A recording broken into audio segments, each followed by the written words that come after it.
اعوذ باللہ من الشیطان الرجیم بسم اللہ الرحمن الرحیم۔ السلام علیکم ورحمۃ اللہ۔ آج کی آیت سورۃ النساء کی آیت نمبر 142 ہے۔ اللہ رب العزت نے فرمایا، بلا شبہ منافق اللہ تعالیٰ کو دھوکہ دیتے ہیں، حالانکہ وہ انہیں دھوکہ دینے والا ہے، اور جب وہ نماز میں کھڑے ہوتے ہیں تو سست ہو کر کھڑے ہوتے ہیں اور وہ لوگوں کو دکھاتے ہیں اور اللہ تعالیٰ کو یاد نہیں کرتے مگر بہت ہی کم۔ بلا شبہ منافق اللہ تعالیٰ کو دھوکہ دیتے ہیں، یعنی وہ یہ سمجھ رہے ہیں کہ وہ اللہ تعالیٰ کو دھوکہ دے رہے ہیں، لیکن دھوکہ تو اسے دیا جاتا ہے جسے باتوں کا علم نہ ہو، اور اللہ تعالیٰ تو ان کے سینوں کی باتوں کو بھی جانتا ہے۔ تو وہ یہ اگر سمجھ رہے ہیں کہ وہ اللہ تعالیٰ کو دھوکہ دے رہے ہیں تو وہ خود دھوکے میں ہیں۔ آگے اللہ رب العزت نے فرمایا، حالانکہ وہ انہیں دھوکہ دینے والا ہے، یعنی اللہ تعالیٰ کے تو یہ لائق ہی نہیں کہ وہ کسی کو دھوکہ دے۔ اس سے مراد یہ ہے کہ وہ اللہ تعالیٰ ان کو دھوکہ دینے والا ہے، یعنی ان کے اعمال کو دیکھ رہا ہے، ان کے اعمال کو لکھ رہا ہے، لیکن جو ان کو وہ ڈھیل اللہ تعالیٰ دے رہا ہے تو یہ ان کے لیے دھوکہ ہے، اور ان کے عملوں کی سزا ان کو ضرور دے گا۔ یہ اللہ تعالیٰ کی طرف سے ان کے لیے دھوکہ ہے کہ ان کو ڈھیل دی ہوئی ہے اور وہ یہ خیال کر رہے ہیں کہ وہ شاید صحیح کر رہے ہیں جو بھی کر رہے ہیں، لیکن اللہ تعالیٰ ان کو ان کے عملوں کی سزا دے گا۔ اور جب وہ نماز میں کھڑے ہوتے ہیں تو سست ہو کر کھڑے ہوتے ہیں، یعنی ایسے کھڑے ہوتے ہیں جیسے لاغر ہوں، اور وہ لوگوں کو دکھاتے ہیں اور اللہ تعالیٰ کو یاد نہیں کرتے مگر بہت ہی کم۔ منافق کی نماز کا مقصد لوگوں کو دکھاوا ہوتا ہے تاکہ لوگ اسے نیک سمجھیں۔ منافق کی جو نماز کی نیت نہیں ہوتی، بلکہ وہ لوگوں کو شو کرانا چاہ رہا ہوتا ہے کہ میں کتنا نیک ہوں۔ پھر جو منافق ہوتا ہے وہ بوجھل دل اور بوجھل وجود کے ساتھ اٹھتا ہے۔ منافق ہمیشہ بے وقت نماز پڑھتا ہے۔ حضرت انس سے روایت ہے کہ رسول اللہ صلی اللہ علیہ وسلم نے فرمایا کہ یہ منافق کی نماز ہے کہ بیٹھ کر سورج کا انتظار کرتا رہتا ہے، حتیٰ کہ جب وہ شیطان کے دو سینگوں کے درمیان ہو جاتا ہے تو یہ کھڑے ہو کر 4 ٹھونگے مار لیتا ہے اور ان میں اللہ تعالیٰ کو بہت ہی کم یاد کرتا ہے۔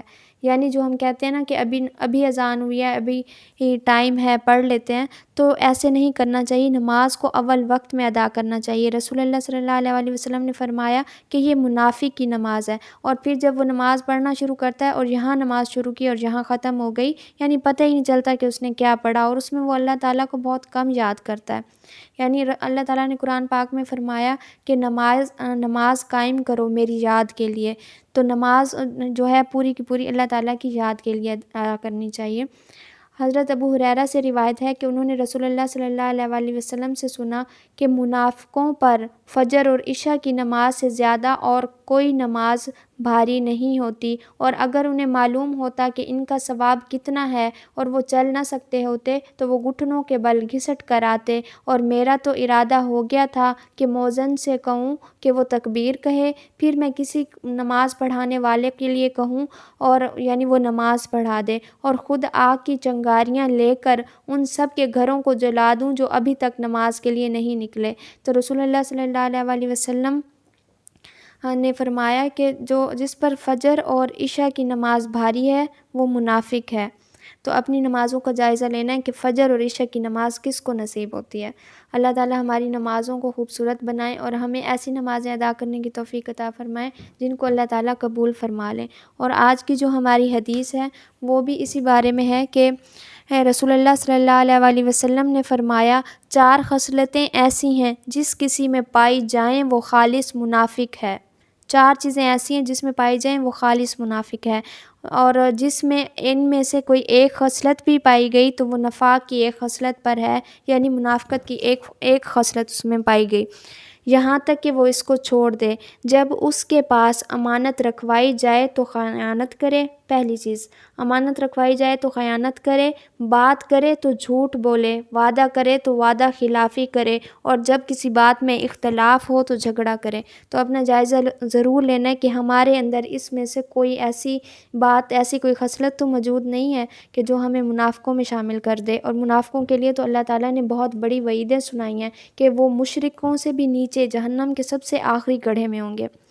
اور جو آج کی حدیث ہے سنت ہے وہ یہ ہے کہ رسول اللہ صلی اللہ علیہ وآلہ وسلم نے فرمایا جو شخص ہر فرض نماز کے بعد آیت الکرسی پڑھ لے اسے جنت میں جانے سے کوئی چیز نہیں روکے گی سوائے موت کے۔ تو انشاءاللہ اب ہر نماز کے بعد آیت الکرسی پڑھنی ہے انشاءاللہ، اور اپنی نمازوں کو بہتر بنانا ہے، اور اپنا جائزہ لینا ہے کہ کس کو فجر اور عشاء کی نماز کی توفیق ملتی ہے۔ السلام علیکم ورحمۃ اللہ۔